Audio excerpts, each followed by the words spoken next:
আজকে হয়তো একটু লাগবে, পেন লাগবে, অনেকদিন পরে ভুলে টুলে গেছেন সবাই। পরে যেখানে আমরা শেষ করছিলাম সেখান থেকে শুরু করবো ইনশাল্লাহ।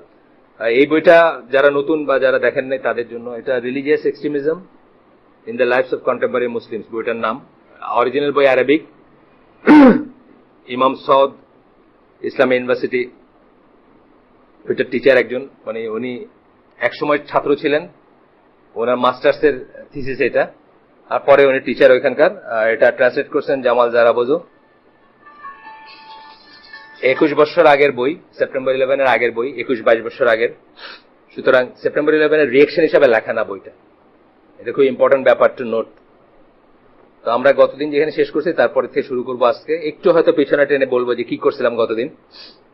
ইন্নাল হামদুলিল্লাহ নাহমাদুহু ওয়া নাস্তাইনুহু ওয়া নাস্তাগফিরুহু ওয়া নাউযু বিল্লাহি মিন শুরুরি আনফুসিনা ওয়া মিন সাইয়্যাতি আমালিনা মাই ইয়াহদিহিল্লাহু ফালা মুদিল্লা লাহু ওয়া মাই ইউদ্লিল ফালা হাদিয়া লাহু ওয়া আশহাদু আল্লা ইলাহা ইল্লাল্লাহু ওয়াহদাহু লা শারীকা লাহু ওয়া আশহাদু আন্না মুহাম্মাদান আবদুহু ওয়া রাসূলুহু।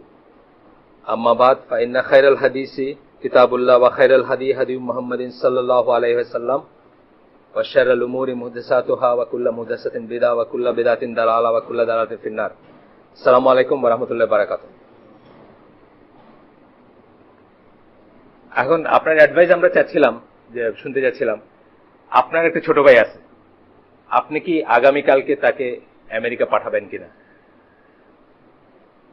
যা আছে সেই অবস্থায়, তাকে আপনি যা জানেন, যা চিনেন, যে বয়স তার, সব মিলায়, মানে কালকে তার আমেরিকা যাওয়ার প্রশ্ন আসলে আপনি কি পাঠাবেন কিনা? বাস, আমার অ্যাডভাইসের সারমর্মটা আমরা এটাই জানতে যাচ্ছিলাম। বাস, নিজের উপর কনফিডেন্স আছে, বাইকে তো উনি জানেন না।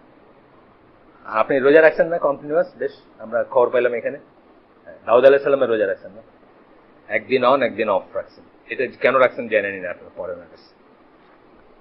আচ্ছা, আমরা পড়তেছিলাম রিলিজিয়াস এক্সট্রিমিজমের বহিঃপ্রকাশ, পড়তেছিলাম যে লিডারের রেসপেক্টে যে এক্সট্রিমিজম, অর্থাৎ একজন লিডারকে থিওরিটিক্যাল লেভেলে একজন লিডার। অনেক এই তারেক রমাদানের কথা বলতে গিয়ে মনে হলো যে আমাদের ব্লগে তারেক রমাদান নিয়ে কিছু লেখালেখি হচ্ছে, দেখলাম মানে কিছু মানুষ এত ফিউরিয়াস হয়ে গেল যে আপনি ওনার সম্বন্ধে কি জানেন, কি পড়ছেন ওনার সম্বন্ধে, কয়টা বই পড়ছেন ওনার, যে এরকম মানে নবী পয়গম্বরের একটা পজিশনে চলে গেছে সে অলরেডি। অথচ তার আমরা যারা আহলে সুন্নাত জামার জানি, আমাদের বিশ্বাসের ইন্টিগ্রাল অংশ হচ্ছে যে আল্লাহ রসুল দিনকে বেস্ট জানতেন, তারপরে তার আশপাশে যারা ছিলেন তারাই বেস্ট জানতেন এবং বুঝতেন। মানে ঠিক মডার্নিস্ট থিওরির উল্টাটা আমরা বিশ্বাস করি। মডার্নিস্টরা বলবে যে এখন আপনার কম্পিউটার আছে, এখন আপনার সফটওয়্যার আছে, এখন আপনার ইউটিউব আছে, এখন কত ইজিলি আমরা কত ভালো করে দিন জানতে পারি। আমাদের বিশ্বাস হচ্ছে যে দিনকে বেস্ট জানছিলেন এবং বুঝছিলেন প্রথম জেনারেশন, তারপরে তার পরের জেনারেশন, তারপরে তার পরের জেনারেশন। কারণ তারা ফার্স্ট হ্যান্ড শুনছিলেন, জানছিলেন, তাদের তাওহীদ, উলুহিয়া, রুবুবিয়া আর আসমা সিফাত পড়তে হয় নাই। কেন পড়তে হয় নাই? তাওহীদ তাদের ভিতরে ইনডিউসড এবং ফিউজড ছিল, ডিরেক্টলি তারা সোর্স থেকে শুনছিলেন। আমাদের মতো থিওরি দিয়া এইটা ওইটা হইলে ওইটা হবে, এটা হইলে, মানে আমাদের আছে না, আমাদের কত কনস্ট্যান্ট, আমরা একটা কলেমা বুঝতে আমাদের কত থিওরি আছে, সেটা ভ্যালিড হবে কিনা আমাদের 8টা শর্ত দিয়ে বিচার করতে ভ্যালিড হবে কিনা। তাদের এত কিছু বোঝার উপায় দরকার ছিল না। কেন? তারা রাইট ফ্রম দ্য সোর্স জানছিলেন, এবং ওই জিনিসটা 3 জেনারেশন পর্যন্ত ছিল, প্রথম 3 জেনারেশন পর্যন্ত মোরাললেস ছিল। আর এইটা হচ্ছে আমাদের বিশ্বাসের একটা ভিত্তি, যে তারাই দিনকে বেটার জানতেন। তফসিরের ব্যাপারে কি আহলে সুন্নাত জামা কি ক্লাসিক্যাল তফসিরে ফিরে যায়, যে তারাই দিনকে বেটার জানতেন। তাবারি, ইবনে আব্বাস, ইবনে কাসির, মানে ক্লোজার টু রাসূলের পিরিয়ড, তারাই দিনকে বেটার জানতেন। আর আমরা এখন কি বলছি, ক্লোজার টু কুফার যারা, তারা দিনকে বেটার জানে। আর এই তো ব্যাপারটা এখন হয়েছে, মেথোডোলজি চেঞ্জ। তারেক রমাদানের ব্যাপারে এমন ভাবে বলতেছে যে তারেক রমাদান ইনফলিবল আর কি, মানে কি বলেন আপনি এটা। আমি লিখতে চাইছিলাম যে আল্লাহ রসুলের লেখা কোনো বই পড়ি নাই আমি। আপনারা পড়ছেন নাই কেউ আল্লাহ রসুলের লেখা বই পড়ছেন? হ্যাঁ, আবু বকর ওমরের লেখা বই পড়ছেন?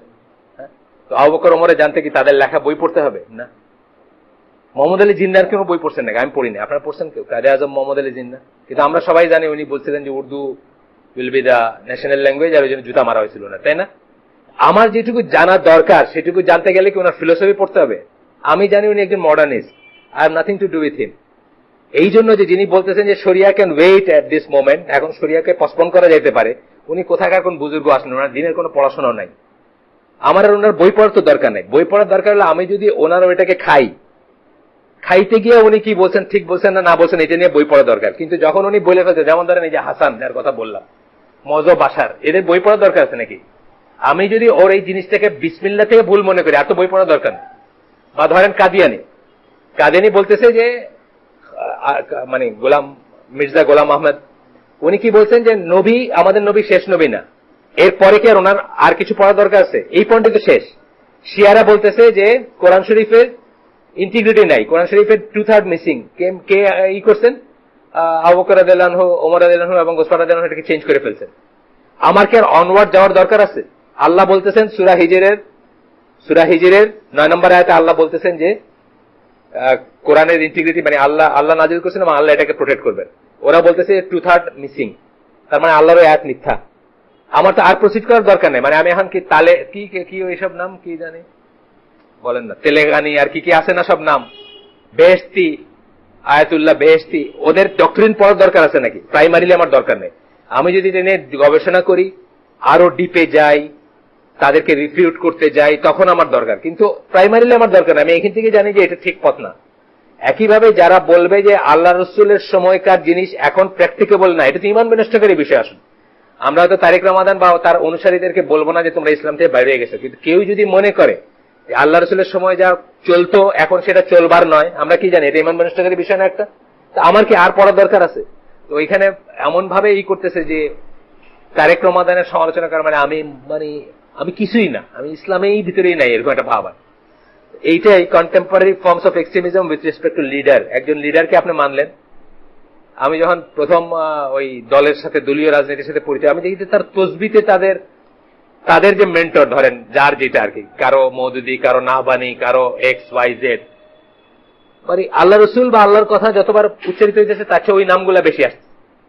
আমাকে এটা উনি এটা বলছেন, উনি এটা, as if it is a different religion. ওনার অভ্যুদয়ের পর থেকে নিয়ে আরেকটা রিলিজিয়ান শুরু হয়েছে। এটা তো আমাদের না, ব্যাপারটা তা না।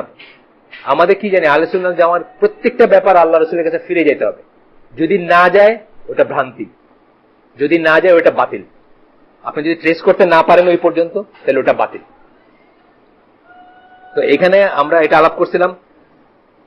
আপনারা জানেন যে তাকফির বা হিজরা নামে যে দলটা ইজিপ্টে ছিল, জামাতুল মুসলিমিন বলতো তারা, সেই দলের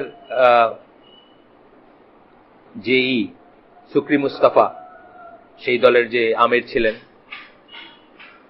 তার প্রতি তিনিও চাইতেন বা তার অনুসারীরা যে রকমের লয়ালিটি আশা করত, এই ধরনের লয়ালিটিকে এক্সট্রিমিজম বলা হয়েছে। এই ধরনের লয়ালিটি আমরা আসলে দেখব হিসাব করলে শুধুমাত্র আল্লাহ রাসূল সাল্লাল্লাহু আলাইহি ওয়াসাল্লামকে দেওয়া যায়।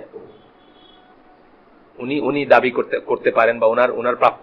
আর নেক্সট যদি হয় তার খলিফা, মানে তাকে যারা রিপ্রেজেন্ট করবে, অর্থাৎ পুরা মুসলিম উম্মার যদি কেউ আল জামা থাকে এবং তার যদি কেউ লিডার থাকেন, উনি টু এ লার্জ এক্সটেন্ট দাবি করতে পারেন। কিন্তু আমি এখানে বসছি, একটা স্প্লিন্টার গ্রুপ, 200 জন মেম্বার আছে, 300 জন মেম্বার আছে, আমরা এটা করতে পারি না। এটা আমরা গতদিনও দেখছি, এইটারই শেষ পর্যায়ে আমরা ছিলাম।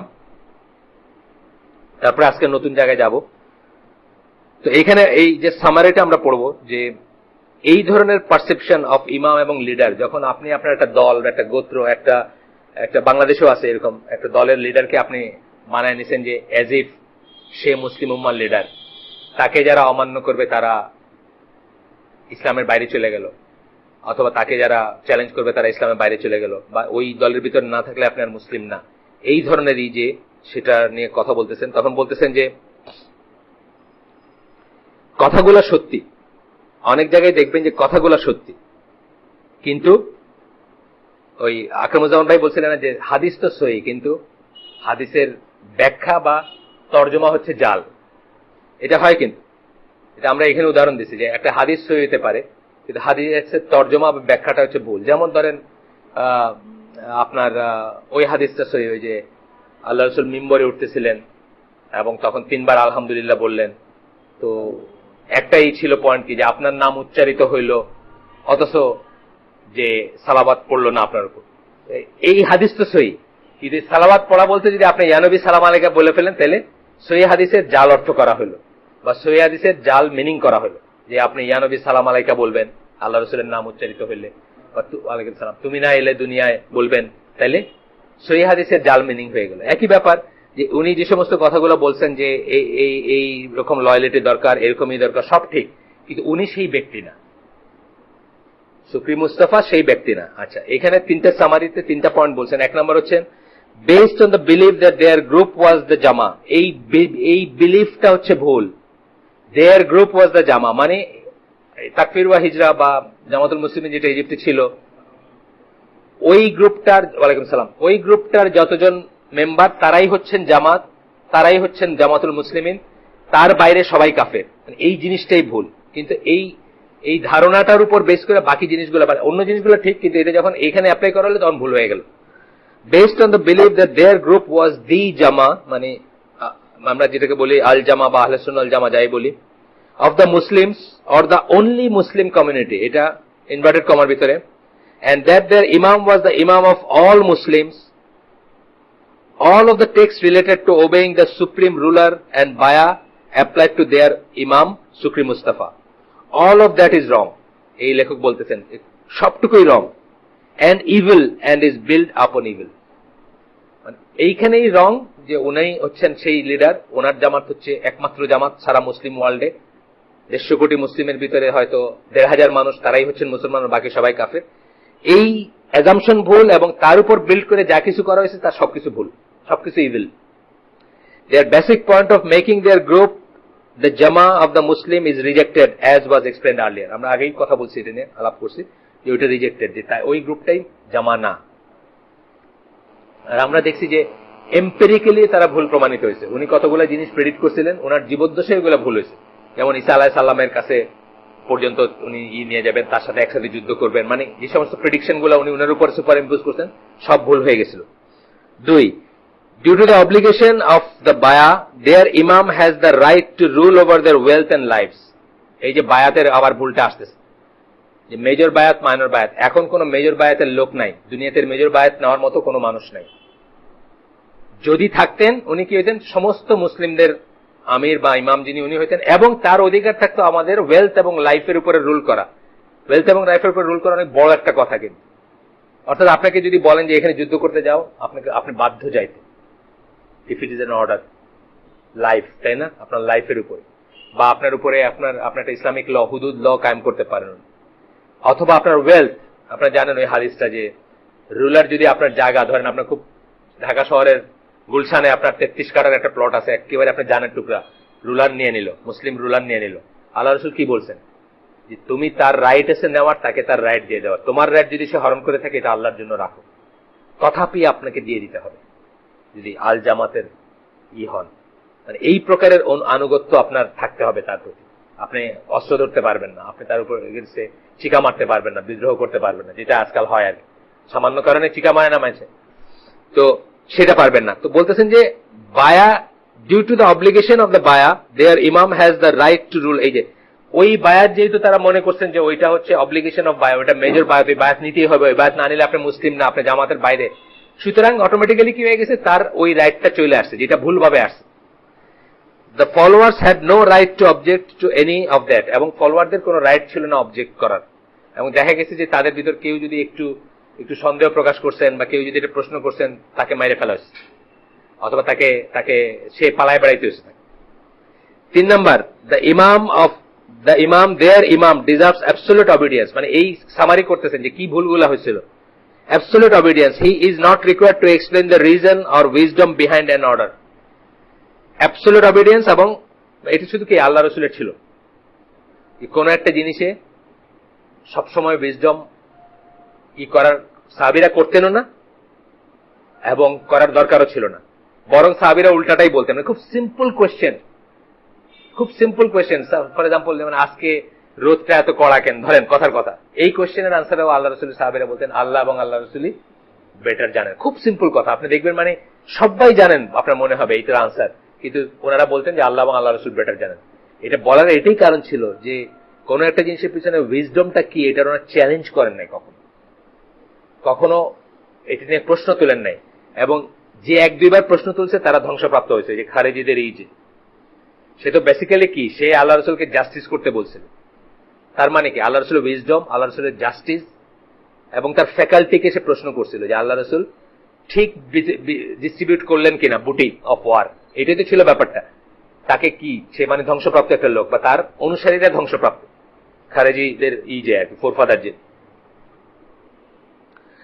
এই একই রকমের তাকফির বা হিজরার লিডারের ব্যাপারে হয়ে গেছিল তাদের, হুইচ ইজ রং, যেটা হওয়া উচিত না কারো বেলায়, এক্সেপ্ট যদি আবার ওই দিন ফিরে আসে, আবার যদি আমরা তারপরেও তার স্ট্যাটাস তার রাসূলের স্ট্যাটাস হবে না, বাট একটা বিশাল স্ট্যাটাস তার, কিন্তু সেই স্ট্যাটাসের মানুষ এখন আসার কোনো প্রশ্নই ওঠে না, কারণ এখন আমাদের আল জামা যেটা স্ট্রাকচারাল জামা নাই পৃথিবীর কোথাও। এখনকার জামা যেটা আছে এটা মেথোডোলজির জামা। আমরা বলছিলাম না যে জামাতের দুইটা কনসেপ্ট আছে, একটা হলো structural Jamaat with a supreme leader, তার আন্ডারে যেভাবে থাকার কথা সেটা এক্সিস্ট করে না, কিন্তু মেথোডোলজিক্যাল জামাত বা পদ্ধতিগত জামাত, পকেট পকেট পকেট পকেট, মানে এই জায়গায় ও যেরকম বললো হয়তো আমেরিকার এক কোনায়, সৌদি আরবে, লেবাননে আছে, পানির বিন্দুর মতো, আমি আগেই বলছি যে পানির বিন্দুর মতো জায়গায় জায়গায় আছে, মিশাই দিলে একটা বড় পানির বিন্দু হবে। তারা কি করে, তারা সুন্নাহ এবং আল্লাহ রাসূলের মেথড গুলাকে ফলো করার চেষ্টা করে আপ্রাণ, এই হিসাবে আছে, কিন্তু স্ট্রাকচার হিসাবে জামাত নাই এবং ওই বায়াত নেওয়ার কোনো মানুষ নেই। তাহলে আমরা কি পড়ছিলাম যে কেউ যদি বলে যে বায়াতটা অব্লিগেটরি আমাদের উপরে, তাহলে এটা হচ্ছে একটা বিদআত। কেউ যদি বলে যে হচ্ছে অব্লিগেটরি, এটা হচ্ছে একটা বিদআত, এবং এটার উপরে আমরা একটা গ্রুপে পাইছেন কিনা আমি জানি না, সালেহ আল ফৌজানের একটা রুলিং ইসলাম টিভিতে আছে যে এখন যে বলবে বায়াত নেওয়ার কথা এটা একটা বিদআত, এবং এই বায়াত কেন্দ্রিক বিশাল ফিতনা আছে, বাংলাদেশেও আছে, এলসওয়্যারও আছে। এই যে পীর ফকির গুলা অথবা গ্রুপও আছে, শুধু পীর ফকির যে তা না, জঙ্গি গ্রুপ আছে যাদের উপর বায়াত মানে আপনি তার কাছে আপনার জানটা সইপা দিলেন আর কি, যে আপনি যা বলবেন হুজুর এটাই ফাইনাল, আপনি বলেন আমি ওই যে জর্দার কোটটা মাইরা মরে যাবো, এটাই ফাইনাল আছে। এটা এই একটা ভুল থেকে একটা ভুল মাল্টিপ্লাইড হবে। আল জামাত নাই, ওই বায়াত নাই, আপনি ওইখানে ফার্স্ট ভুল করতেছেন যে আপনি আপনার এই 200 জনের দলকে আল জামাত মনে করতেছেন, সেকেন্ড ভুল করতেছেন বায়াতটাকে আপনি ওই বায়াত মনে করতেছেন। এই সবকটার জন্য একটা ভুল থেকে একটা ভুল আসবে। সুতরাং বায়াতের কোনো কনসেপ্ট এখন নাই। যে বায়াত আপনাকে বলছেন যে যার রজ্জু বা যার না থাকলে আপনি জাহিলিয়াতের মৃত্যু, সেই বায়াতের কোনো কনসেপ্ট এখন নাই। এখন মাইনর বায়াত আছে। মাইনর বায়াত মানে আমি আগেও এক্সপ্লেন করছি যে আপনার পুরান মোটরসাইকেলটা আমি কিনবো, 10,000 টাকা বলছি, কালকে সকালে এসে দিব, হাত মিলাইলাম, এইটাও বায়াত, বাট দিস ইজ মাইনর বায়াত, this is not the major বায়াত। মেজর বায়াত হলো ওইটা যে আল্লাহ রসুল যেভাবে বলছেন, বা আল্লাহ রসুলের কাছে যেভাবে সাহাবীরা বায়াত নিতেন, বা পরবর্তীতে ওমর রাদিয়াল্লাহু আনহু অথবা আবু বকর রাদিয়াল্লাহু আনহুর কাছে যেভাবে বায়াত নিতেন, that is what is major বায়াত। জান মাল সবকিছু ওই মতামতের আন্ডারে চলে আসবে। একজন খলিফার এই রাইট ছিল, উনি আপনাকে বলতে পারতেন যে এই বউয়ের সাথে আপনার থাকাটা কল্যাণকর না, ইউ বি সেপারেটেড, মানে এই পর্যায়ে ইন্টারফেয়ার করতে পারতেন একজন খলিফা। মানে এটা সুপ্রিম একটাই, নেক্সট টু গড আপনি বলতে পারেন, মানে গডস রিপ্রেজেন্টেটিভ বলতে পারেন না। এই জন্য আমরা কি যে অবিডিয়েন্স নিয়ে যখন কথা বলি তখন কি বলি, মানে আনুগত্যের শিরক যেমন বলি, আবার উল্টাটাও বলি। আনুগত্যের শিরক মানে এই আনুগত্যটা সুপ্রিম একটা আনুগত্য খলিফার কাছে, যেটা এটা বাবা মার কাছে বাচ্চার যে অনুগত্য, মানে বাবা মার প্রতি যেটা, এটা বাচ্চাদের যে কোনো, মানে বাচ্চা মানে বলতে আমি বোঝাচ্ছি বড় হইলো বাচ্চার বাপমা যতদিন আছে, এটা একটা সুপ্রিম আনুগত্য। আরেকটা কি হাজবেন্ডের প্রতি ওয়াইফের যে আনুগত্য, সুপ্রিম আনুগত্য। বাট এই তিনটাও একটা কন্ডিশন আছে, আল্লাহর অবাধ্যতায় যাওয়া যাবে না এই তিনটা মানতে, বাস একটাই কন্ডিশন। তার মানে এই খলিফা হচ্ছেন নেক্সট টু গড, আল্লাহর প্রতিনিধি বা আল্লাহ রসুলের প্রতিনিধি, ইয়েট উনি আল্লাহ বিরুদ্ধে কোনো কমান্ড দিতে পারবেন, কালকে বলতে পারবেন না যে কালকে থেকে জিটিভি দেখা সবার জন্য ওয়াজিব, এটা বলতে পারবেন না, কথার কথা না, এই ধরনের কোনো একটা কিছু আর কি, আল্লাহ বিরুদ্ধে যে কোনো কিছু। যেমন ধরেন খলিফা আল মামুন, উনি কি বলছিলেন যে কোরআন ক্রিয়েটেড, সৃষ্ট, আল্লাহর সিফাত না বা আল্লাহর কালাম না। কথাটার সর্বমর্ম হচ্ছে এটা। এটা আসলে আমাদের ডিসকাশনে আসার ব্যাপার না, এটা আসলে আমাদের ওয়ার্ল্ডের ব্যাপার না, এটা ওয়েস্টার্ন ওয়ার্ল্ড থেকে বড় করা একটা জিনিস। ইয়েট আমাদের কথায় যখন আসলো তখন বলতেছি খলিফা আল মামুন কি করছিলেন, এইটাকে একটা কন্ডিশন বানাই দিচ্ছিলেন, না হলে শাস্তি দিবেন, যে বলবে যে উল্টাটা। আহমদ বিন হাম্বল প্রোটেস্ট করছেন এবং তার অনুসারী বা যারা তখন সত্যিকার মুসলিম আহলে সুন্নাত ওয়াল জামার ইস্যু ছিল, তারা সবাই এটার এগেইনস্টে গেছেন। কারণ কি, এইখানে কোনো আনুগত্য নাই, আল্লাহর আনুগত্যের বাইরে যেতে যাচ্ছে বা আল্লাহর নরমসের বাইরে যেতে যাচ্ছে, এখানে কোনো আনুগত্য নেই। ওয়ারেজ ওনারা কিন্তু এই পয়েন্টটা ছাড়া বাকি পয়েন্টগুলোতে ওনাকে মানতে রাজি ছিলেন, ওনাকে কিন্তু কাফেরও বলেন নাই, ওনাকে লিডার হিসেবে করেন না, কিন্তু এই পয়েন্টে বলছেন কোনো আনুগত্য নাই, এবং এই পয়েন্টে মরতেও রাজি ছিলেন, এই পর্যায়ে গেছিলেন ওনারা। আমাদেরও বুঝতে হবে যে আনুগত্য আমরা বললাম এখন নাই, থিওরিটিক্যালি যদি কোনোদিন থাকে যেমন বাবার প্রতি আনুগত্য, এটা কিন্তু খুব বড় একটা জিনিস, এটা আমরা রিয়েলাইজ করি না অনেক সময়। মানে আমাদের এখানে ডাল ভাত হয়ে গেছে, আমরা এখন সিমসন্স দেখি, সিমসন্স একটা আছে না, বাপ মারে আর টিচারদের রিডিকুল করা হলো, ওটার আর কি, হ্যাঁ, খাড়া খাড়া চুলার একটা কার্টুন আছে, আমি কোনোদিন দেখি নাই, আমি ওটার সম্বন্ধে পড়ছি, হামজা ইউসুফ বলছে এবং পড়ছি।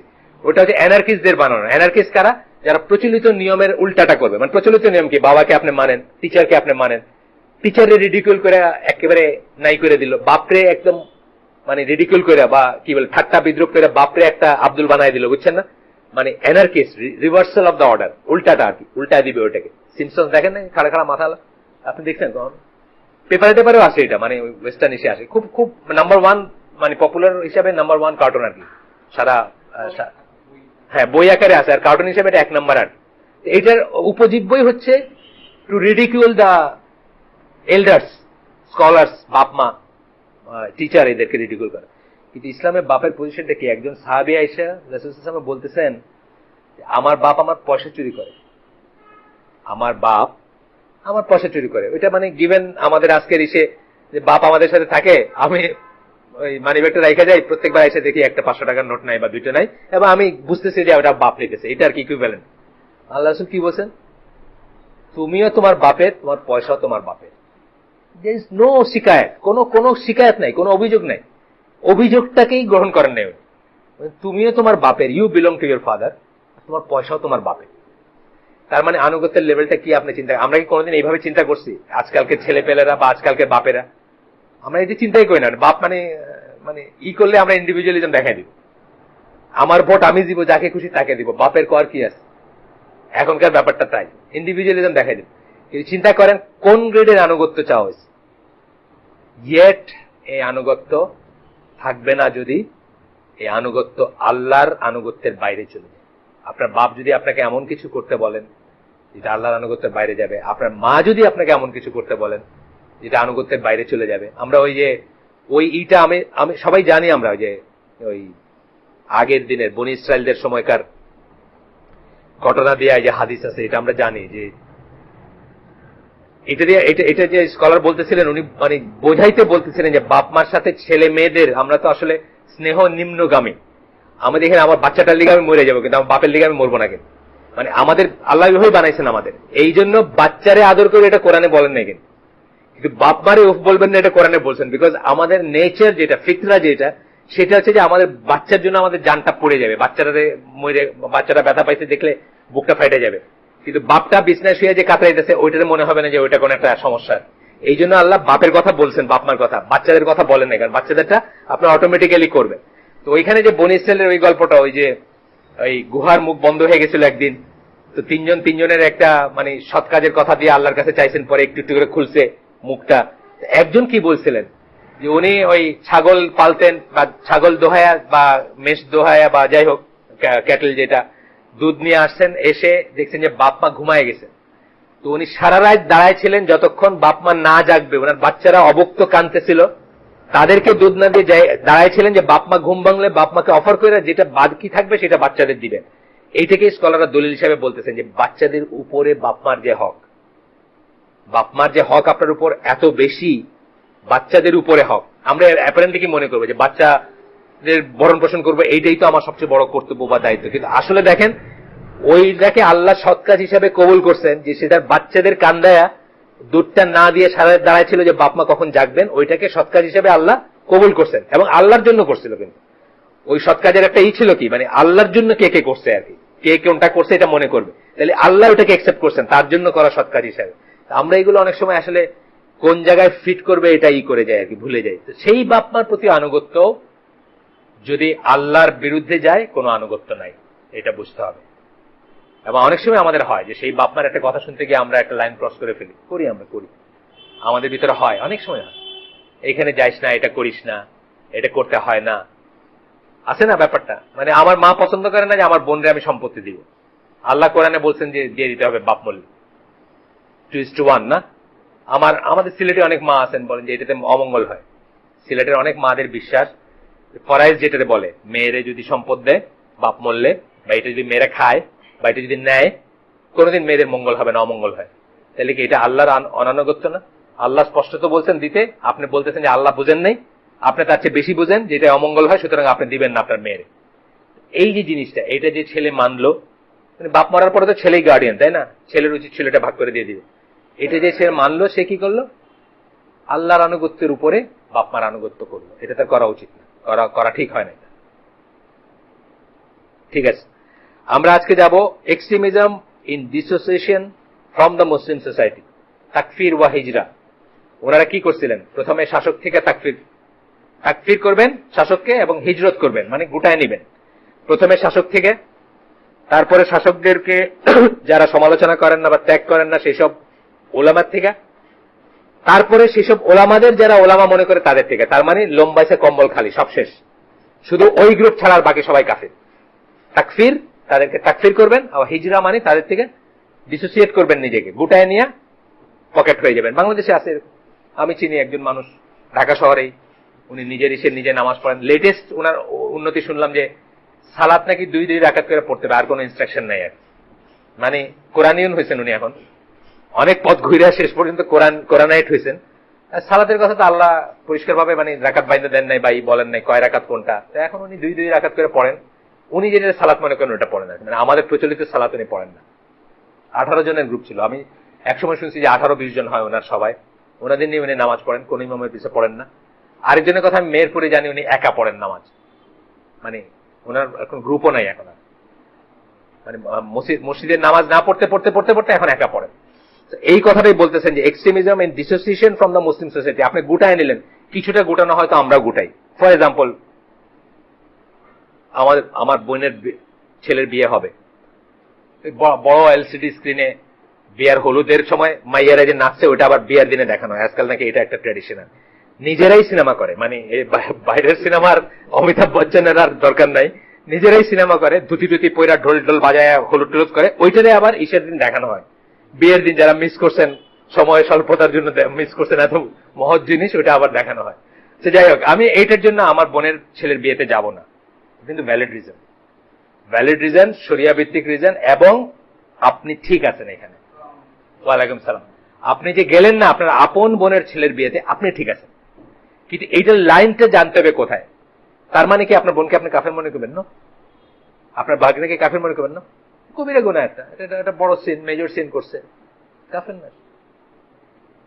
এই যে ডিসোসিয়েশন, যেটা যে আপনি গুটায় নেবেন, তাকফির বা হিজরা, তাকফির করবেন আর তারপরে হিজরত করবেন। হিজরত করবেন গুটায় নেওয়া বা সেক্লুশনে চলে যাওয়া, এটা আপনি করতে পারেন না, সে কাফের না। আপনার বোনের বিয়েতে ফাইসা ছিল দেখে সে কাফের না, বোনের ছেলের বিয়েতে। সো এইখানে বলতেছেন যে অনেক কটা আয়াতের কথা বলতেছেন। এই আয়াতগুলো ওই যে বললাম যে সহিহ হাদিস, জাল মিনিং, জাল এক্সপ্লেনেশন। একইভাবে আয়াত ঠিক আছে, আয়াতের কথা ঠিক, কিন্তু অ্যাপ্লাই করলেন কোথায়, ওইখানে আপনার ভুলটা হয়ে যাচ্ছে।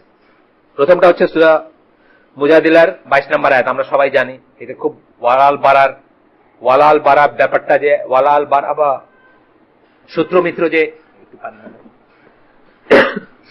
যে ইসলামে শত্রু মিত্র যে আল্লাহর ইচ্ছা মতো বা আল্লাহর পছন্দ মতো হইতে হবে, এটা যে আপনার জন্য ইমানের শর্ত, এই আয়াত থেকে আসে, এবং এটা ভ্যালিড, এই আয়াত ভ্যালিড, কিন্তু এটা অ্যাপ্লাই করলেন কোথায়, সেখানে ভুল করে ফেলতেছেন।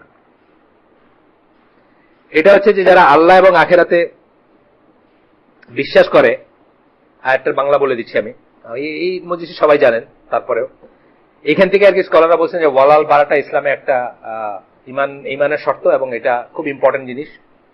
তো বলতেছেন আল্লাহ যারা আল্লাহ বা আখিরাতে বিশ্বাস করে, তাদের ভিতর তুমি এমন কাউকে পাবা না যারা ওই সময় লোকের সাথে বন্ধুত্ব করবে যারা আল্লাহ এবং তার রাসূলের বিরোধিতা করে।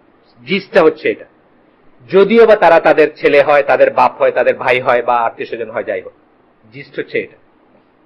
এই আয়াতটা কিন্তু ঠিক, এই আয়াতের রুলিংও ঠিক, কিন্তু কোথায় অ্যাপ্লাই করলেন এটা হচ্ছে কথা। অ্যাপ্লাইটা কোথায় করবেন এটা, এই সেন্সে ওয়ালাল বারার আমরা এখানে জানি যে 3 ক্যাটাগরিতে বিভক্ত করছি আমরা। যে বইটা আছে ওয়ালাল বারা সালেহ আল ফওজানের, আমরা এখানে পড়ছি, ওইটা মানে আমাদের আহলে সুন্নাত ওয়াল জামাত পজিশনটা আমরা আগেও বলছি, বিটুইন তাকফির এন্ড তাকলিদ। কথায় কথায় তাকফির করব না আমরা, কথায় কথায় তাকলিদও করব না। তাকলিদ মানে কি? অন্ধ অনুসরণ। তাকফির মানে তার সাথে সম্পর্ক ছেদ। কোনোটা দিন আমাদের পজিশনটা হচ্ছে মাঝখানে, উম্মাতান ওয়াসাতান, মানে রিয়েল সেন্সে মাঝখানে থাকবে এখানে। তো আমাদের এখানে ওয়ালাল বারার ব্যাপারে আমরা কি পড়ছিলাম আগে, যারা এখানে আছেন বা যারা ওই ক্লাসটা করছেন, আমরা পৃথিবীর সকল মানুষকে 3 ভাগে বিভক্ত করতে পারি। একটা ভাগ হচ্ছে যাদের প্রতি সবসময় ভালোবাসা থাকবে, কখনোই ঘৃণা থাকবে না, যাদেরকে শুধু আমরা ভালোবাসবো। তারা কারা? নবীন, সিদ্দিকিন, শুহাদা আর আমিলুস সালে যারা। 4টা ক্যাটাগরি, যেটার কথা আল্লাহ বলছেন যে ওই যে ওইটার তাফসীর, ইহদিনাস সিরাতাল মুস্তাকিম সিরাতাল্লাযিনা আনআমতা আলাইহিম। আনআমতা আলাইহিম মানে যাদের উপর আল্লাহর নিয়ামত। তারা কারা? এই 4 ক্যাটাগরি।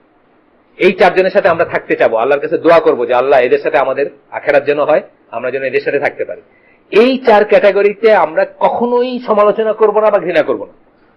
শেষ হয়ে গেল এক ক্যাটাগরি। আরেক ক্যাটাগরি হচ্ছে যে কখনোই যাদের ভালোবাসবো না। ভালোবাসা বলতে কাইন্ডনেস না, কিন্তু কাইন্ডনেস আর ভালোবাসা আরেকটা জিনিস, আলাদা জিনিস ইসলামে। কাইন্ডনেস হচ্ছে, আমি বারবার বলি যে একটা জন্তু জানোয়ারের প্রতি আমরা কাইন্ড হইতে পারি। অহেতুক একটা জন্তু জানোয়ারকে কষ্ট দিব না আমরা। অনেকে আছে না, একটা গরুর উপর রাগ করছে, গরুটা ধান খেতে চলে গেছিল, সারাদিন খাইতে না দিয়া বাইন্দা রেখে দিচ্ছে, না, এটা কাইন্ডনেস না, এটা করবো না, এটা এগেইনস্ট সুন্নাহ। এই কাইন্ডনেস আপনার কাফেরের প্রতি থাকবে। আমি বলি প্রায় যে আপনার গাড়িতে একটা বাচ্চারা নক করছেন, এখন তাকে হসপিটাল নিয়ে যাওয়া দরকার, আপনি জিজ্ঞেস করবেন না তোর নাম কি, ভগবান দাস না আব্দুর রহমান? মানে ভগবান দাস হলে ফালাই দিয়ে যাবেন, আর আব্দুর রহমান হলে নিয়ে যাবেন হসপিটাল, তা না, মানুষের বাচ্চা তো, হসপিটাল নিয়ে যাবেন। এই কাইন্ডনেস ঠিক আছে। এই কাইন্ডনেস আল্লাহ না করতেছেন না আপনার, যে থাকবে না কাফেরের প্রতি, থাকবে না যে এটা সেন্স অফ বিলঙ্গিং থাকবে না, আমার একজন এটা থাকবে না। মন্টুদা ডাকবেন না আপনি, বুঝছেন না? মন্টুদার এইখানের এই যে কি নাম, ইন্দিরা রোডের কোন খ্রিস্টান মন্টুদার লিগা ব্লগে দেখি, খুব বেশ কয়েকদিন আগে আর কি, ব্লগে খুব লেখালেখি চলতেছে। মন্টুদা হবে না আপনার, কাফের আপনার ভাই হবে না কোনো। কাফের ক্যানট বি ইওর ব্রাদার। কাফের ব্রাদার আমার অনেকে দেখবেন মানে দাওয়াতের খাতিরে বলতে গিয়ে উত্তেজিত হয়ে, মানে আমার এখানে আমার হিন্দু খ্রিস্টান যে বাইরে আছেন সবাইকে বলতেছি, না, হিন্দু খ্রিস্টান আপনার ভাই না। এটা হলো ওয়ালাল বারার লেসন। তাহলে ওই গ্রুপকে আমরা কখনোই ভালোবাসবো না, কাইন্ড হইতে পারি, ভালোবাসবো না। তারা কারা? কাফের যারা। সিম্পল কথা। আরেকটা গ্রুপ আছে যারা বাল্ক অফ আস, আমরা যারা এখানে আছি, যাদের আমরা কি, আমরা মিক্সচার না, আমরা তো নবীও না, সিদ্দিকিনও না, শুহাদাও না, পসিবলি কেউ পার্সোনালি হলে আমি জানি না ভাই, মানে পসিবলি আমরা আমিলুস সালেও না, মানে যেই সেন্সে কথাটা বলা হয়েছে, পসিবলি না। যদি কেউ থাকেন আমার মাফ করে দিন, মানে আমি আপনারাও আমার দলে ইনক্লুড করে ফেললাম। আমরা কি, আমরা কিছু ভালো জিনিস আছে, ঈমান আছে আমাদের ভিতর, কিছু খারাপ জিনিস আছে, ফিস্ক আছে বা কবিরা গুনাহ আছে আমাদের, হয়তো। তাহলে ভালোটুকুর জন্য আমরা ভালোবাসবো, খারাপটুকুর জন্য আমরা তাকে ঘৃণা করবো, যদি কোনো খারাপ থেকে থাকে। সূরা মায়দার 2 নম্বর আয়াত। একে অপরে ভালো কাজে সাহায্য করব, সীমা লঙ্ঘনে কেউ কারো সাথে হব না। সীমাটা লঙ্ঘন করছে আমার ভাই, 10টা ভালো কাজ করে, সাথে দিয়ে মিলাদও পড়ে, মিলাদ পড়াতে আমি নাই ভাই তোমার সাথে।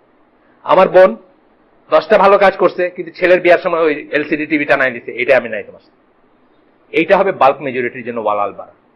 সো এই জিনিসগুলো অ্যাপ্লাই করার সময় আমরা খেয়াল রাখবো যে এটা কার বেলায় অ্যাপ্লাই করতেছে। এই যে কথাটা আছে, আল্লাহ এবং রসুলের বিরোধিতা করে তাদের সাথে আমাদের ভালোবাসা থাকবে না। আল্লাহ রসুলের বিরোধিতা করা কিন্তু অনেক বড় একটা কথা, অনেক বড় কথা। এটা মিস অ্যাপ্লিকেশন করলে, যেমন আমার বোন একটা কাজে সীমা লঙ্ঘন করছে, এই কাজটার ক্যাটাগরি কি? কবিরা গুনাহ। কবিরা গুনাহের জন্য কোনো মুসলমান অমুসলিম হয় না। এবং কবিরা গুনাহ কি? মায়ের সাথে জিনা করা কিন্তু কবিরা গুনাহ। আপনার কাছে অনেক বড় একটা সিন মনে হতে পারে, ইয়েস, খুব বড় কবিরা গুনাহ, yet it is less than shirk, yet it is less than কুফর আকবার, yet he is not a kafir। তার জন্য হুদুদ পানিশমেন্ট আছে, সেই পানিশমেন্ট তাকে দিয়ে দিলে শেষ। সুতরাং আমরা এই ক্যাটাগরি করতে যেন ভুল না করে ফেলি। এখানে আমাদের অনেক ভুল হয়ে যায়, দুই সাইডেই হয়, মানে এই করার ব্যাপারে হয়, না করার ব্যাপারে হয়। প্রথম আলো এবং ডেইলি স্টার ডে 1 থেকে তাদের মিশন হচ্ছে মুসলমান কমিউনিটিকে কিভাবে নষ্ট করবে। অলরেডি কোর্সে করে ফেলছে, শেষ, মোটামুটি কাজ শেষ। এখন তারা ওই রিভিশন দিতেছে আর কি। আমরা পরীক্ষার শেষে কোন পয়েন্ট গুলো ছুটে গেছে রিভিশন দেয় না, মোটামুটি তারা এখন রিভিশন দিতেছে যে কি কি ছুটছে আর কি। আপনার এই পেপারটা, এই ধরনের যারা আছে তাদের মিশনটা, তারা যে আল্লাহ বিরোধী একটা কাজে নামছে, এইটা বুঝে আমাদের উচিত ছিল তাদের হাতকে শক্তিশালী না করা, তাদেরকে রোজ 8টা টাকা তুলে না দেওয়া। আমরা এই যে জাতে উঠতে গিয়া, বা আমি এটা কি সুশীল লেখক, কি ওদের পাঠক ফোরাম টোরাম কি কি সব আছে, অনেক কিছু আছে এখন তাদের। আমি এইটা হইতে গিয়া, বা আপনি কোন পেপার পড়েন, বলতেও ভালো লাগে, প্রথম আলো, কত সুন্দর লাগে শুনতে। মানে এটা করতে গিয়া 8 টাকা করে যে ডেলি তুলে দিছি, ওই 8 টাকার বদলতে যে সে আমার 14 গোষ্ঠী উদ্ধার করতেছে, আমার রাসূল সাল্লাল্লাহু আলাইহি ওয়াসাল্লাম থেকে শুরু করে, এইখানে আপনার ওয়ালাল বাড়া চিন্তা করার কথা ছিল। আপনার চিন্তা করার কথা ছিল যে আমি কাদের হাতকে শক্তিশালী করতেছি, কেন করতেছে। হুমায়ুন আহমেদ নিয়ে লিখতেছে কি ঘেটুপুত্র কমলা নাকি একটা ছবি, এটা লিখতে as if this is the first vice Humayun Ahmed করছে, মানে প্রথম খারাপ জিনিস হলো এটা, তার আগে সব ঠিক ছিল। যে ব্লগে এই লেখালেখি করতেছে সোনার বাংলাদেশ ইসলামী, মানে তথাকথিত ইসলামপন্থীদের সকল মতের মিলন মেলা, ওইখানে হুমায়ুন আহমেদ মরার পরে মনে হচ্ছে মেয়েরা বিধবা হয়ে গেছে, বাপেরা বোধে তাদের ভাই পিতা হারাইছে, এইভাবে মাতম করছে কয়দিন ধরে। এখন মনে হচ্ছে এই একটাই খারাপ কাজ করছে, বাকি সব ঠিক ছিল। আর তারে অনেকে বাতিঘর মনে করে, আমাদের অনেক ইসলামপন্থীরা আছে, তারা মনে করে যে বাহ এই লোকটার জন্য আমরা কত জাতি উঠছি, এই লোকটা আমাদের মোরাল শিখায় গেছে, এই লোকটা আমাদের পরিশীলিত হইতে শিখায় গেছে। অথচ আমি বুঝি যে এই লোকটার অল অফ হিজ ওয়ার্কস যা করছে সে সবকিছুই ভ্রান্তি, সবকিছুই রং, মানে মুসলমান পয়েন্ট অফ ভিউ থেকে। যে পয়েন্ট অফ ভিউ থেকে আমি বলবো রবীন্দ্রনাথ রং, যে পয়েন্ট অফ ভিউ থেকে আমি বলবো লালন ফকির রং, যে পয়েন্ট অফ ভিউ থেকে আমি বলবো ইকবাল রং, ওই একই পয়েন্ট অফ ভিউ থেকে এই লোকটা আরো অনেক বেশি রং, ইকবালের চেয়ে অনেক বেশি রং আমি মনে করি। কিন্তু এই লোকটা মারা যাওয়ার পরে আমাদের ইসলামপন্থীরা পর্যন্ত মানে সোনার বাংলাদেশ ব্লগে ডে আফটার ডে আমি তো চুপ করেছিলাম, আমি একদম মানে আমি অ্যাজ ইফ এক্সিস্টই করি না এরকম ছিলাম, কারণ কিছু বলা মানেই আপনি ই করবেন। এই কালকে এক লোক লেখছে যে ঘেটুপত্র কমলা এটা মানে মুসলমান হিসেবে এগেছে, যে এটা কারো দেখা উচিত না, এটা রোধ করা উচিত, as if this was the first bad thing he did. আর আমি তো দেখি পুরাটাই ব্যাড, মানে তার সাহিত্যের সমস্তটুকুতে অবিশ্বাস আর বিশ্বাস মানে নিজের মন গড়া বিশ্বাস মিলেমিশে আছে, তাই না? নিজের মন গড়া বিশ্বাস তার নিজের মতো করে সে ইসলামকে বুঝছে, নিজের মতো করে এই করছে। তাকে আমি কাফের বলবো না, সে নিজেকে যেহেতু কাফের বলে নাই, বলার দরকারও নাই আমার। সে যদি নিজেকে মুসলমান বলে থাকে, আল্লাহকে যদি বলে যে সে মুসলিম, সে যদি আল্লাহর কথা একবারও বলে থাকে বা উল্টাটা না বলে থাকে, তার জন্য পারলে দোয়া করবো যে আল্লাহ তারে মাফ করে দিও বা ইত্যাদি। মারা গেছে, তার তো আমল শেষ, কিন্তু তার কাজগুলো আমার অনুসরণীয়, বা তার কাজগুলো মানে আর এই বাপরে এইগুলো ছাড়া আমাদের মানে আমরা এই জাতি উঠতে পারতাম না, যা হয়েছে তা হইতে পারতাম না, এই জাতির কোনো ভবিষ্যৎ ছিল না, এই জাতির কোনো পরিচিতি ছিল না সাহিত্য জগতে। রং, সাহিত্য জগতে পরিচিত হওয়াটা ইসলামের পয়েন্ট অফ ভিউ থেকে কোনো নেসেসারি সাফিসিয়েন্ট কন্ডিশন না মুসলমান হওয়ার জন্য। তো যাই হোক, এই একটা কথা বলছেন, this dissociation is towards those who oppose the religion of Allah and disbelieve in it. Oppose করে, অবিশ্বাস করে। এই জন্য শুধু প্রথম আলো ডেলিস্টের নাম বললাম, বাইগুলোর নাম বলি নাই, কারণ ধরেন আরো আছে যারা হয়তো অপোজও করে। মতিউর রহমান তো বেশ স্বীকৃত নাস্তিক, আপনারা জানেন বোধ হয়, না জানেন না? স্বীকৃত আর কি, মানে যে কোনো ইকে আপনি জিজ্ঞেস করেন, কি বলে ওই যে সংস্কৃত মনা, যে কাউকে জিজ্ঞেস করেন তারাও বলবেন। এবং তার মিশনটা কি? ইসলামকে ডিমিন করা। আপনারা যারা এখানে যদি আব্বার ছেলে থেকে থাকেন, ভালো ছাত্র কেউ ওই ইসে গেছেন নাকি কোনোদিন? সম্বর্ধনা দেয় যে ফার্স্ট সেকেন্ড হইলে, গেছেন? জান নাই?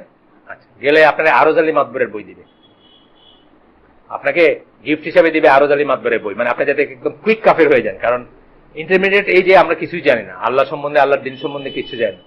দুইটা চারটা প্রশ্ন আপনাকে আমি করবো যে আপনি বাসায় গিয়ে ঘুমাইতে পারবেন, আপনার মনে হবে যে ইসলাম কত সেকেলে, ইসলামের ভিতরে কত ভুল, নবী সাল্লাল্লাহু আলাইহি সাল্লাম কি বানায় ফেলছেন অনেক কিছু, এইরকম আরজ আলী মাতবরের প্রিমিটিভ প্রশ্ন। প্রিমিটিভ মানে একে থার্ড গ্রেডের আর কি, মানে ওটা। কিন্তু আপনার তো মেধা নাই, আপনি তো মাত্র ম্যাট্রিক পাস করে ফার্স্ট হয়েছেন, আব্বার ছেলে ছিলেন, দুনিয়ার কোনো দিকে তাকাইতে পারেন নাই, খালি বই আর কোচিং সেন্টার আর মডেল টেস্ট দিতে দিতে আপনি শেষ।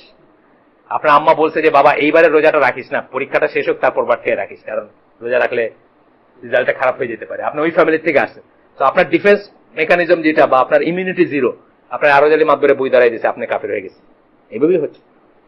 তো এইখানে যারা অপোজ করে এবং যারা অবিশ্বাস করে তাদের কথা বলা হচ্ছে, টোটাল ডিসোসিয়েশন যেটা। তাছাড়া বাকিরা এই যে আমাদের মতো যাদের ভিতরে কবিরা গুনাহ মিক্সড হয়ে আছে, বা খারাপ জিনিস আছে, কিছু খারাপ জিনিস, অনেক ভালো জিনিস, কিছু খারাপ জিনিস, অনেক খারাপ জিনিস, কিছু ভালো জিনিস, এটা বড় রেঞ্জ না। এদের ব্যাপারে আমরা কি করব? ডিসোসিয়েট করতে পারবো। উইক লিঙ্কটা আমার রাখতে হবে। হ্যাঁ, আমার ভাই সুদী ব্যাংকে চাকরি করে, আমি অনেকবার না করছি, তাতেও শোনাইতে পারি নাই, আমি তারে কাফের বলবো না। সুদী ব্যাংকে চাকরি করা আল্লাহ কোথাও কাফের বলেন নাই যে সুদী ব্যাংকে চাকরি করলে কাফের হয়ে যাবে না। সুদটা সহজ, যে কোনো হারামকে যদি কেউ হালাল জ্ঞান করে বোঝানোর পরেও, আপনাদের কারণ যে কোনো হারামকে যদি কেউ হালাল জ্ঞান করে বোঝানোর পরেও সেটা কুফর আকবার, সেই জন্য কেউ কাফের হইতে পারে। বাট ইউ অ্যান্ড মি, আমাদের জন্য এটা তাকিক করার ব্যাপার না, এটা স্কলারদের ব্যাপার। আমরা এটা কাউরে বলতেও যাব না, করতে যাব না। আমার যদি সন্দেহ হয় আমি তার সাথে মুআমালাতে যাব না। মুআমালাত মানে কি? ট্রানজেকশন, ব্যবসা বাণিজ্য। মেয়ে বিয়ে দিব না তার কাছে, বোন বিয়ে দিব না তার কাছে, কারণ আমার সন্দেহ হলো যে সে বোধহয় ধরেন 5 ওয়াক্ত নামাজ পড়তে হবে, এটাকে মনে করে না যে মাস্ট, অপশনাল মনে করে। পড়লে ভালো, না পড়লে কোনো ক্ষতি নাই। এখন আমি কি হব? আমি তাকে কাফের ডিক্লেয়ার করার দরকার নেই, কিন্তু মনে মনে আমি সন্দেহ পোষণ করবো যে সে বোধহয় মুসলিম নাই। তখন আমি করবো, আমি মুআমালাতে যাব না, অর্থাৎ তারে ট্রাস্ট করব না, তার কাছে আমার বোন বিয়ে দিব না বা মেয়ে বিয়ে দিব না, তার সাথে আত্মীয়তার ইসে যাব না, সাবধান হয়ে যাব, সেটা আমি করব। এরপরে আয়াতগুলা একের পর এক বলতেছেন, অনেক কটা আয়াত। মাহির বকরি বলে একজন লেখকের কথা বলতেছেন, ইনি হচ্ছেন তাকফির ওয়া হিজরার একজন লেখক, শুকরি মুস্তাফার অনুসারী। uses the general evidence related to loyalty and dissociation to substantiate his point. এগুলো কিন্তু সব জেনারেল, এইগুলাকে কোন পার্টিকুলার মানুষের উপর অ্যাপ্লাই করার উপর আপনার অনেক নলেজেবল একজন মানুষ হইতে হবে। এবং পার্টিকুলার বললাম কি, যেমন আমার বোনের বিয়েতে আমি গেলাম না, বোনের ছেলের বিয়েতে, বাট ডাজ ইট মিন যে আমার বোনের সাথে আমি সমস্ত সম্পর্ক ছিন্ন করব? না। ওই জেনারেলিটা আমার বোনের বেলায় অ্যাপ্লাই করার আগে আমার অনেক কিছু চিন্তা করার আছে, সেটার কথা বলতেছেন। সেই আয়াতগুলো কিন্তু সবই আয়াতগুলো সত্য, কিন্তু আয়াতগুলো অ্যাপ্লিকেশনটা ভুল। কার উপর অ্যাপ্লাইড হবে এই জায়গাতে তারা ভুলটা করছে। এইভাবেই দেখবেন এক্সট্রিমিস্ট গ্রুপগুলা বা যে কোনো গ্রুপকে আপনি কিন্তু চট করে বলে ফেলতে পারবেন না যে what is wrong in them. এবং তাদের কথাগুলো এত অ্যাপিলিং কেন? তাদের কথাগুলো অ্যাপিলিং এই জন্য যে তারা তো আপনাকে মানে ওই যে বললাম যে সহি হাদিস সহি আয়াত দিচ্ছে, কিন্তু জাল ভাবে অ্যাপ্লাই করতেছে। তো আপনাকে যখন এটা বলবে আপনি তো না করতে পারবেন না যে এই কথাটা কি সত্যি নয়। আপনাকে যখন জিজ্ঞেস করবে এটা কি সত্যি না, আপনি বলবেন ইয়েস, তাইলে বলে যেটা বলবে ওটা হলো ভুল। বুঝছেন না? ওই কথাটা ইয়েস তাইলে বলে। এই ট্রিকটা কিন্তু শুধু এরা না, খ্রিস্টান পাদ্রীরা, আহমেদ দিদার অনেক আগে বলে গেছেন যে সাউথ আফ্রিকায় কালো মুসলিম যারা, তারা একটু লেস এডুকেটেড এবং গরিব ছিল, তো ওদেরকে স্বীকার করতো এরা, আপনার পাদ্রীরা, সাদা চামড়া পাদ্রীরা। তো গিয়া দেখাইতো, is this not the word of God? ইঞ্জিল ওই লোক ইঞ্জিল জানে আর কি, কোরআনে যে ইঞ্জিল আছে, বাইবেল একটা হাতে নিয়ে বলে এটা হলো ইঞ্জিল কি? Is this not the word of God? মুসলমান কি বলবে এখন? আমানতু বিল্লাহি মালাইকাতি কুতুবি রুসুলি ওয়াল ইয়াউমিল আখির, কুতুবি তো আছে এখানে, না বললে সে মুসলমানই না। হ্যাঁ বলতে হবে তারে, কিন্তু সেই গ্যাপটা ধরতে পারলো নাকি? This is not the engine Allah mention, this is engine mixed with humanly creation, তাই না? Humanly devices. এই বুদ্ধিটা যার হয় নাই, এটা আলাদা করার এই যুক্তিটা যার নাই, সেই জন্য কিন্তু সে একটা ট্র্যাপে পড়লো, প্রথম ট্র্যাপ। হ্যাঁ এটা তো আল্লাহ, তোমার কোরআনে বলেন নাই, আল্লাহ তোমার বলেন নাই যে আগে যা আসছে সেটার কনফার্মেশন? আর রসুল তোমরা ঈমান আনো কি দিয়ে? আমানতু বিল্লাহি মালাইকাতি কুতুবি রুসুলি।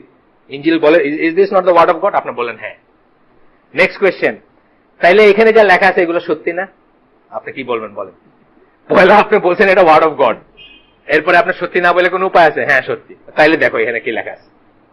নেক্সট হলো, তাইলে দেখো এখানে কি লেখা আছে, জিসাস হলো সান অফ গড, ইত্যাদি ইত্যাদি ইত্যাদি। এইটা হলো একটা ট্র্যাপ। একইভাবে এই সমস্ত এই এক্সট্রিমিস্ট গ্রুপগুলা যারা আমাদের দেশে খুব সামান্য, মানে আমি বলছি ইজিপ্টের কথা, ইজিপ্ট হচ্ছে এগুলো ব্রিডিং গ্রাউন্ড আর কি। তারা যখন একটা জিনিস আপনার সামনে উপস্থিত করবে, একটা তাগুত অস্বীকার করে, হ্যাঁ এটা তো মাস্ট প্রত্যেকটা মুসলমানের জন্য, বাট তাগুত কারে বলতেছে ওইখানে গিয়ে সমস্যা হয়ে গেল।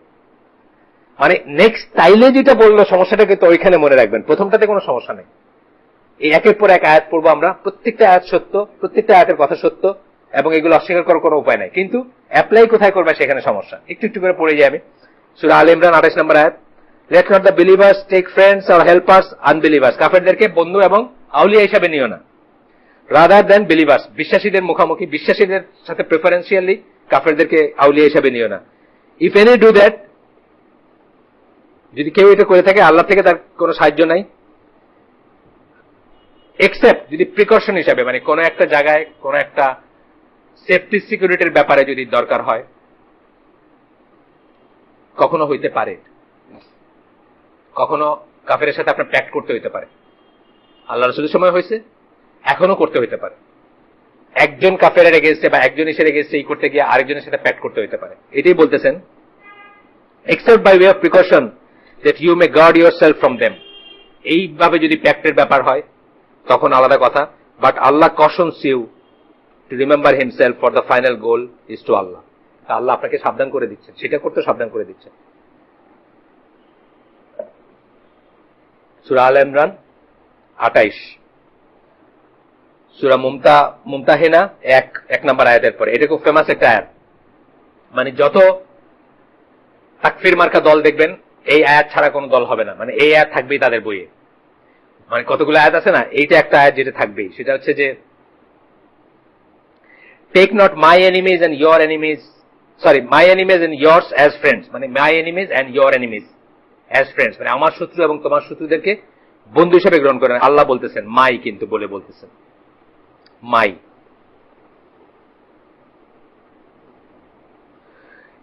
আল্লাহ কোরআনে আপনারা জানেন যে আই বা মাই, উই অথবা হি, তিনটাই ইউজ করছেন নিজের ব্যাপারে। মাই যেগুলোতে ইউজ করছেন ওইগুলোকে আর একটু বেশি শক্ত বলে ধরা হয়, মানে ফার্স্ট পার্সন সিঙ্গুলার যেখানে ইউজ করছেন, যদিও একই, তিনটা একই ব্যাপার একই, কিন্তু তারপরে এটার ভিতরে তারতম্য ধরা হয় আর কি, মানে জোর দেওয়ার তারতম্য ধরা। যেমন আল্লাহ নিজের নামে কসম কাটছেন, আছে না, তোমার রবের কসম, তারা ততক্ষণ পর্যন্ত ইমানদার নয় যতক্ষণ, আছে না সূরা নিসার আয়াত। এটাকে আরো স্ট্রেস ধরা হয়েছে। ইউজুয়ালি আল্লাহ কসম কাটছেন তার সৃষ্টি দিয়ে, কিন্তু কোন একটা জায়গায় কসম কাটছেন নিজেকে দিয়ে, এটাকে আরো বেশি স্ট্রেস ধরা হয়েছে। Offer in them your love, though they have rejected the truth that has come to you. তাদেরকে তোমাদের ভালোবাসা অফার করো না, যদিও তারা তাদের কাছে যে সত্য আসছে এটাকে করছে।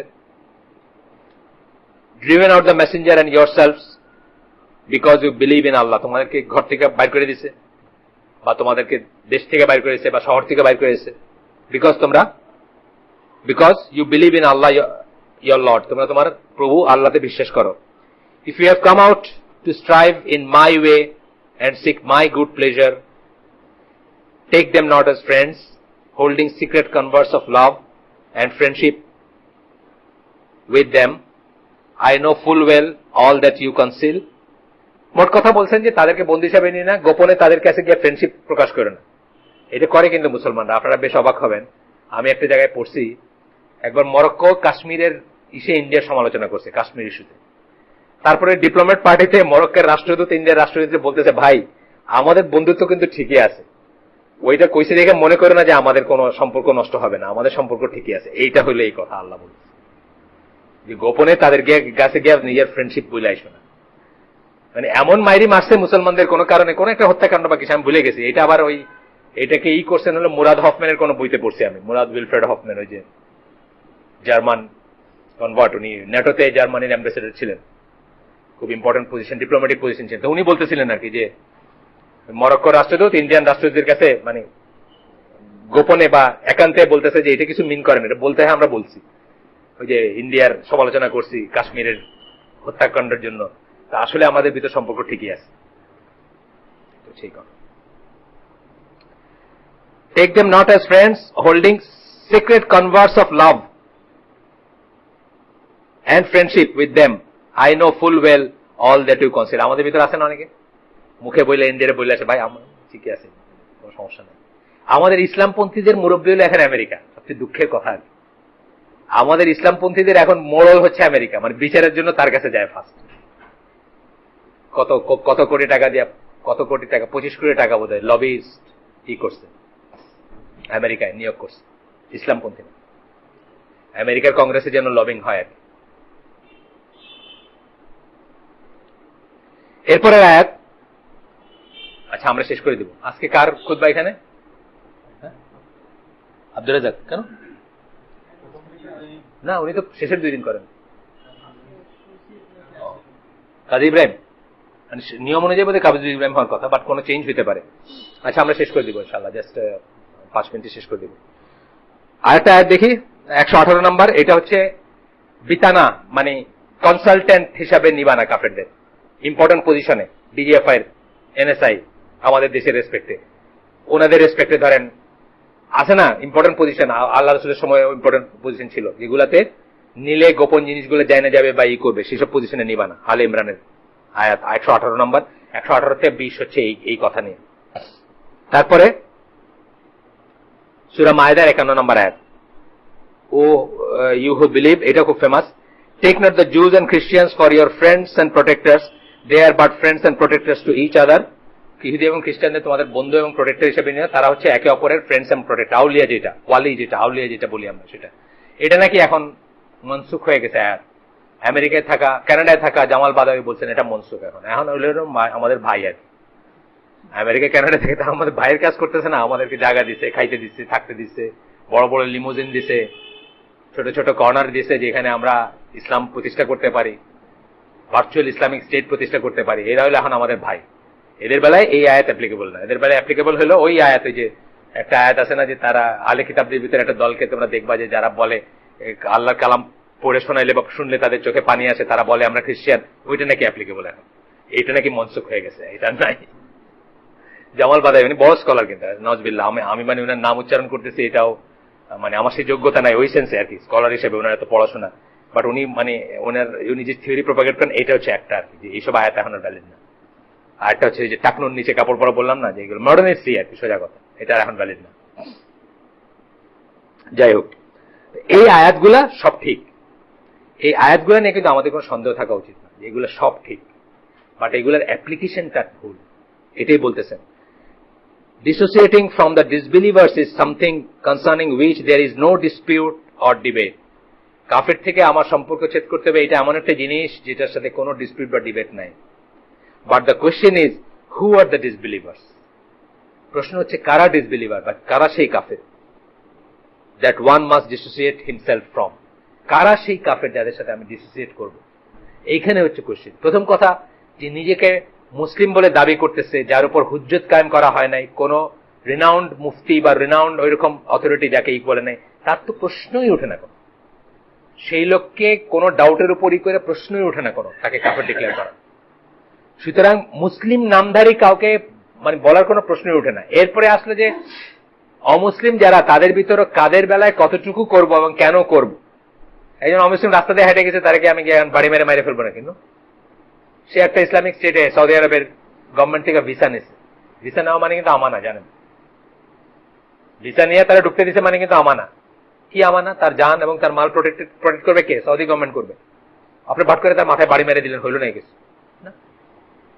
ডিসোসিয়েট করা মানে বাড়ি মারা না মাথায়, এবং সে আপনি একটা চুক্তি ভঙ্গ করলেন রীতিমতো, একটা ইসলামিক স্টেটের সাথে তার চুক্তিকে আপনি ভঙ্গ করে দিলেন, উল্টা একটা শাস্তিযোগ্য অপরাধ করলেন।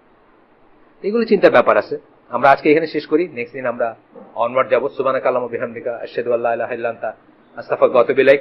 ভুল কিছু যদি শুনে থাকেন বা খারাপ কিছু, সেটা আমার এবং শয়তানের তরফ থেকে, আর যদি কিছু লাভ হয়ে থাকে সেটা সমস্ত প্রশংসা আল্লাহর। আল্লাহ আমাদেরকে তৌফিক দেন এটার উপর আমল করার, যা শুনতেছি